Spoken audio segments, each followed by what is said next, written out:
Now let's expound the Surangama Sutra. Ananda, now trace the origin of your seeing. Start with the sun and moon. They are objects, not you. Continue observing outward to the 7 golden mountains, the radiant. They are objects, not you. Continue to observe clouds rising. If visual perception were an object, then you ought to perceive my act of seeing. If our seeing were identical, why do you not see when I do not see? Say, if you can see not seeing, it cannot be the same not seeing of others. But if you cannot see the place where I do not see, then that not seeing is clearly not an object, so how could it not be you? Furthermore, when you now see external things, since you see them, then do things also see you? If the nature of this is mixed and confused like this, then you, I, and all beings in the world would have no stable ground to stand on. Ananda, if when you see, it's not you that sees and not I who sees. Anyway, see or not see, not see, not see, it's all back and forth. It's really confusing. Anybody can understand this? Did Sakyamuni Buddha really say those? That's a problem here. There's a question. It's so puzzling. You're asking me to explain? Of course I can. It's easy. This is so strange, this excerpt. If the wondrous luminous true mind is an object, a thing, then you can see my wondrous luminous true mind. Saying this is the same like you're seeing me. If you don't see me, where is the wondrous luminous true mind? If you don't see the wondrous luminous true mind, then of course it's not the phenomena of your not seeing. If you cannot see me, that shows that wondrous luminous true mind is not an object. If you think that the wondrous luminous true mind is an object, and when you see things, do the things see you? That's too complicated. So Ananda, you also have the wondrous luminous true mind. That's yours, not mine. But the wondrous luminous true mind is everywhere. Is omnipresent. So if the wondrous luminous true mind is not you, then who is it? Whose is it? Why do you still doubt it? You don't believe your own wondrous luminous true mind, and yet you ask me to prove your wondrous luminous true mind. That's what this piece means. But still, you don't understand. So after hearing this, you still don't understand. So it's talking about you and I. It's too complicated. I find the characters, the language is very difficult to understand. Let me talk about something simpler. The Venerable Elder Hsü was meditating inside his own meditation room at night, closing his eyes with 4 walls around him. He couldn't see the outside. But he saw a bhiksu, a monk, walk out from his meditation room, and then checking nobody's around at midnight, and then took out his private part in the garden and urinate, pee, because he checked around and did not see any person. But the Venerable Elder Hsü saw that. But he could not see the Elder Hsü because he was inside the room. But the elder's physical eyes also did not see him. So they did not see each other. I don't see you, you don't see me. But I know that you were peeing in the garden. What is it that no? That's the seeing of the wondrous luminous true mind. So seeing is not an object, and wondrous luminous true mind is not a thing. It's not an object. It is present. It exists, and it does not exist. So amidst existence, it does not exist. But amidst non-existence, it exists. That's what it is. This earlier passage. So who sees whom? The elder Yin did not see the bhiksu. The bhiksu also did not see the elder.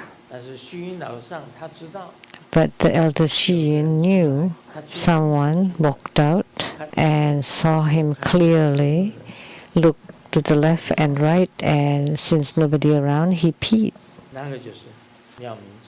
That's the wondrous luminous true mind. I use this as an analogy. Like in the Sutra Text, you see me, you can see me, you cannot see the wondrous luminous true mind. That's not a thing, but you can see me. And if I'm not here, would the wondrous luminous true mind is also not here? So it's talking about this back and forth and back and forth. All I can say, apart from all this language, the words are not easy to understand. So,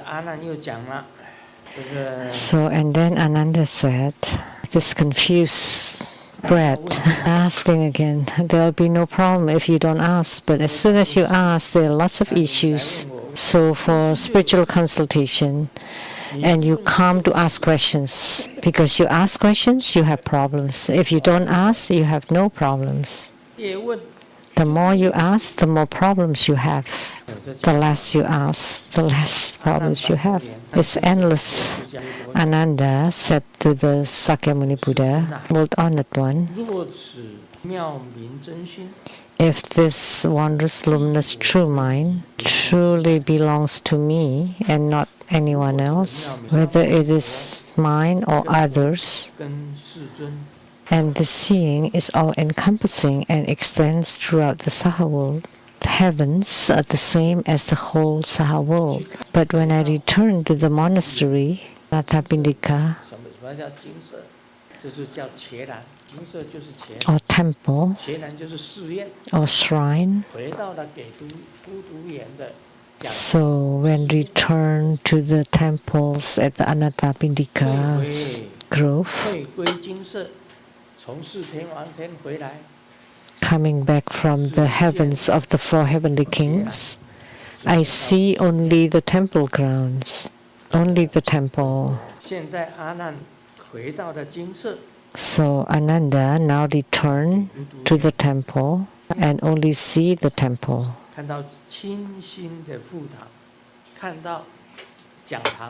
Only saw the lecture hall, the windows, the walls, the fences.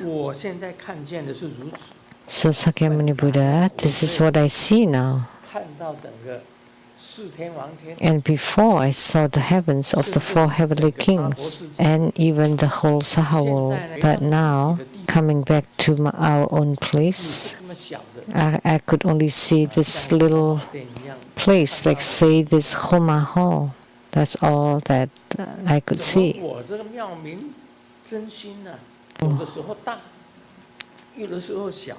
So how come the wondrous luminous true mind sometimes is big, sometimes is small? So I really don't know what the true meaning of the wondrous luminous true mind.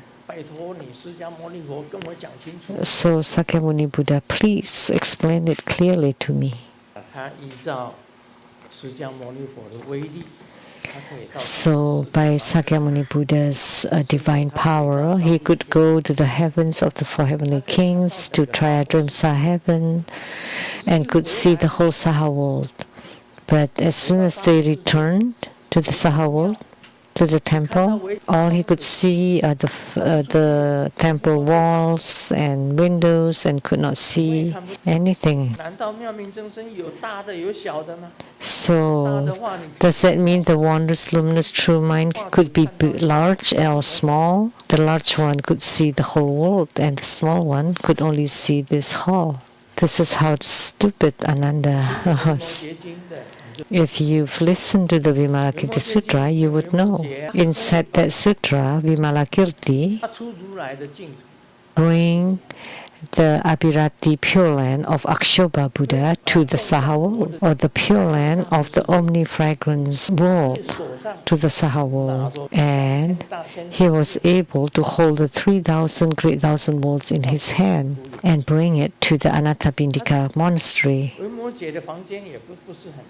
And Vimalakirti's room was not that big, but that room could house so many huge, gigantic Dharma seats. And the room can still fit, no matter how many beings, how many people, how many Dharma thrones will fit into the room. It can still fit. Even all the Pure Lands can fit into his bedroom. This is the wondrous, luminous, true mind's relation. This is because of the wondrous, luminous, true mind. I'm asking you, how many hair strands do you have? It's very difficult to count. Like how many skin pores do you have? But if you truly have attainment, one skin pore is one Pure Land.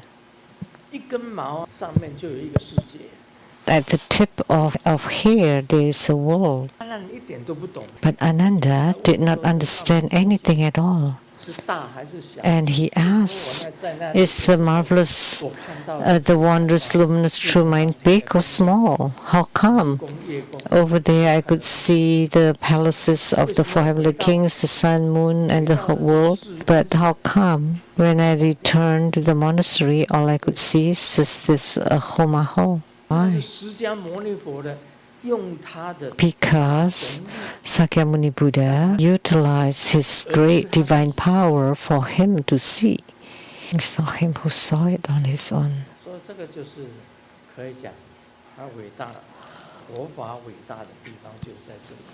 We can say that this is why Buddhism is great. The key point is on the wondrous, luminous, true mind. Buddha Dharma, only the wondrous, luminous, true mind can transform. Otherwise, the ordinary ones would never have such phenomena. So Ananda told Sakyamuni Buddha, I do not understand the meaning behind this, and he wished that the Buddha would explain. Now Sakyamuni Buddha told Ananda, this is also very difficult to explain. What is this talking about? Every time what Sakyamuni Buddha was saying is something that we cannot understand. And Ananda kept asking and asking. Now he's giving another analogy and taking a box, a square box and a round box. If it's square, it's square. If it's round, it's round. Let me tell you one thing. A person at a certain time would have some supernormal ability, like 𝘰𝘠𝘠𝘦. During her surgery, she was under anesthesia and the surgery started, and she said she saw a man holding something and there are many medicines on it, and that man took the medicine for 𝘰𝘠𝘠 to take, and that's the vision she saw during the surgery. Master Lian Sheng also went, the abbot of the Seattle temple. Did 𝘰𝘠𝘠 say that she saw clearly? And 𝘰𝘠𝘠, after the surgery, returning to the hospital room, she said during the surgery she saw a male being took the medicine to give. And then Grandmaster asked, who is that male being or that man? And then she replied, oh, that's Lotus Chow. That's Grandmaster. That's Master Lian Ying. And she said, it's true. It's very vivid. It's definitely not a dream. I give a simple medicine. How come such a thing occur? Sometimes under extraordinary situation, a very special condition, some special phenomena will occur. Normally, she never talks about seeing, but during the surgery, she had the vivid vision, Grandmaster Lu taking medicine for her to take.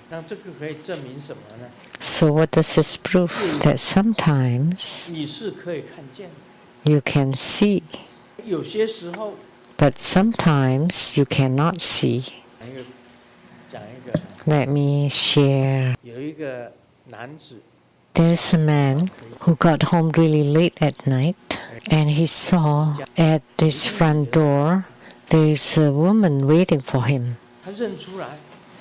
And he recognized her. That's a neighbor. And that woman had been sick on bed for a long time. But he saw her. So he asked her, because she had her back toward him, who are you? And then the woman turned around and said, I'm the wife of your neighbor. And he was thinking, she had been bedridden for years. It's not possible for her to get out of the house. So is there anything you need?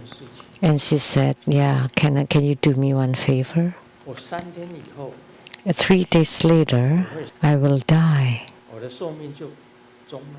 My life will end. Please help.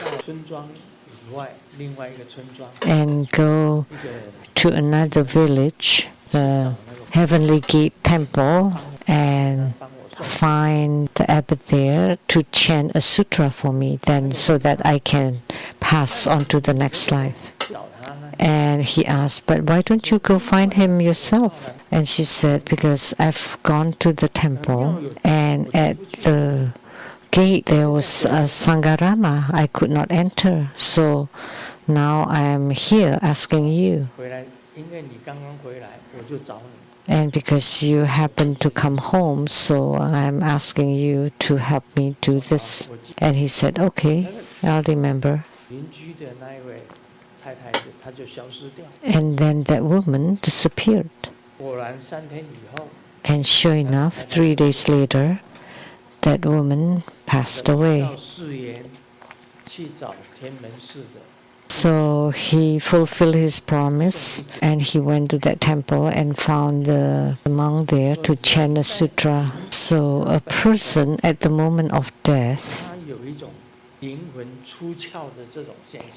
when a person is about to die, they can leave the body. These things do happen.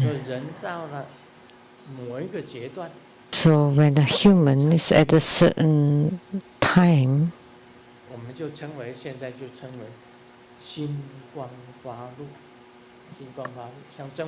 now we would say that the light naturally emits from the hearts. So like Sutra Sutra, how did it come about? It's written through the spontaneous emission from the light of the hearts. And how about Hiking Sutra? There was a prisoner, a death prisoner, and at night someone came to teach him to chant the Hiking Sutra and to chant it for 1,000 times. So it was forced into it. And that's a spontaneous manifestation through the light of the hearts. And when such a thing happens, that's the wondrous, luminous true mind. Otherwise, you're just mundane beings. So in her surgery, she was on anesthesia, so the special experience happened. Or when a person is about to die, all of a sudden they understand many things. They could see many different people and always said it very clearly. So such things do happen. So I'm just giving this example to everyone.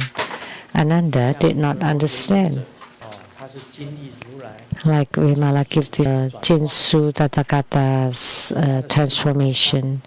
So he has great, tremendous, transcendent power. So his wondrous, luminous, true mind is truly great. And he could put the whole world inside his palms and can combine two worlds. His small room could fit countless Buddhas, Bodhisattvas, and heavenly beings. He could do it. It could be big or small. It's countless transformations. So the wondrous, luminous, true mind is absolute. It's not relative. It's not a matter of large or small. Sakyamuni Buddha regarded that everybody has the wondrous, luminous, true mind.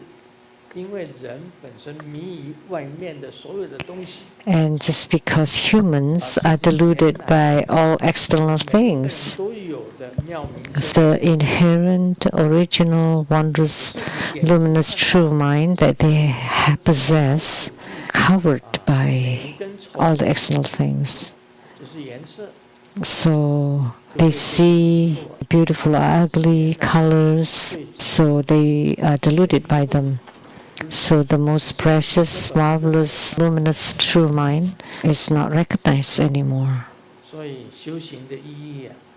So the meaning of spiritual cultivation